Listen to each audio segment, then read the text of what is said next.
It's really easy as a rider to put the emphasis on the wrong thing at the wrong time and then end up making things much harder than they need to be. What do we mean by that? It's very simple to be relaxed in the warm-up, relaxed in the initial stages, and put low expectations on the things that are easy and miss basically a really big proportion of whether we're actually doing them well. The easiest example that I can give you is where, as a rider, you're warming up, you're not putting much expectations on the horse being straight, the horse really tuning into your body, making sure that where you're looking is where the horse is going, and the horse is really perceiving exactly what's expected of it next by that sense of straightness and by that sense of direction and leadership.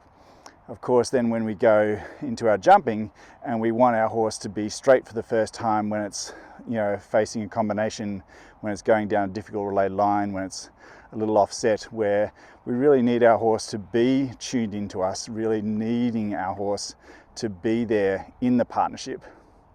And that's the first time we've asked it, and we put high expectations on things that are difficult.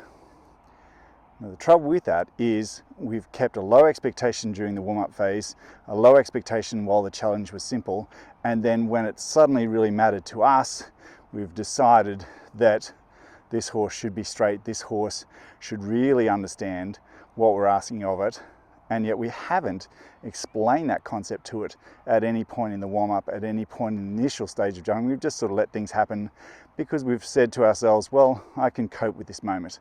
I can make this happen. It doesn't really need to be harsh. And that's fine. We don't want all our training to be harsh and disciplined and single-focused. No one wants that. Everyone wants a little bit of fun in their riding. Everyone wants to have that where we're not feeling that we're under pressure all the time, every day. However, you can't then expect things to suddenly switch on just because you've changed the challenge. We've got to make sure our partner is understanding what's being expected along the way. So in other words, there's at least a progression of expectation rather than just no expectation and then a great big slam door moment of it's an all or nothing strategy.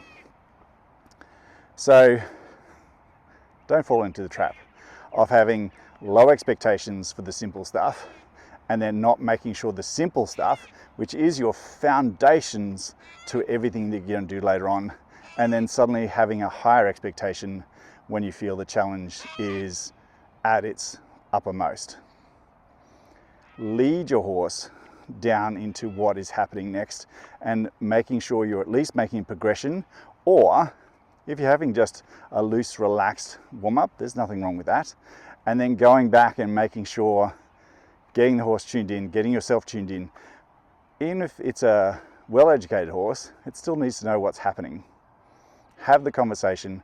Make sure you're almost having the conversation with yourself, because we can all be a little sloppy, a little lazy, a little frustrated with ourselves when we haven't had it.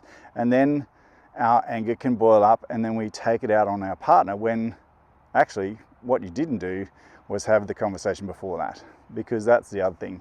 We mitigate our own and we scapegoat our own little mistakes and we place it all on our partner. Our partner is our horse. Our partner is hopefully a willing participant in whatever you're trying to do. And if you always scapegoat to your horse, then that's not going to work, and the same the other way. You're making sure it is a partnership. So your horse is tuned in, so your horse is understanding what's happening next, what's expected of it, in a consistent and dynamic way at times. Especially when we're then going to be, as jumping riders, going out onto course and we need something to happen the very first time we look at it. Yes, you've walked the course, you know what's anticipated, but the horse doesn't know. It's looking for your guidance. So if you're being sloppy with your guidance until suddenly the last second, why would your horse always save you in that moment? We want it to help you. We want it to save you when things are going wrong. But a horse that doesn't have any understanding of what the expectations are, why would it save you then?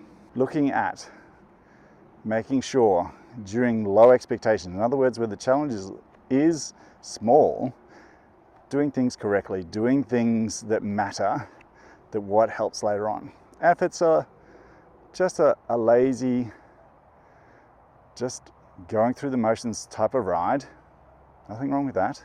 We all need those little rides where it's pressure off. You just want the horse and you to have a nice, easy bond. Nothing wrong with that sort of ride at all. But don't let that sort of ride give you bad habits for when expectations are going to be higher, when expectations do need to be more because of what you're going to do next. Do the things that matter, but lead them towards the things that matter. Don't just suddenly open the door and expect them to go through it. Expectations when it matters, but also what's the lead up to that. Have a little close look at whether you're playing the percentages the wrong way around. Taking the easy options when it's easy and then expecting the hard options when it's more difficult, and yet you haven't attuned the partnership into that. So a little thought before you go out riding next time, especially if you're preparing for a competition, and especially if you're thinking of changing your goals, changing your expectations and skill levels that the horse and you are acquiring together. Make sure all those little things are lining up. Take care. See you on the next video.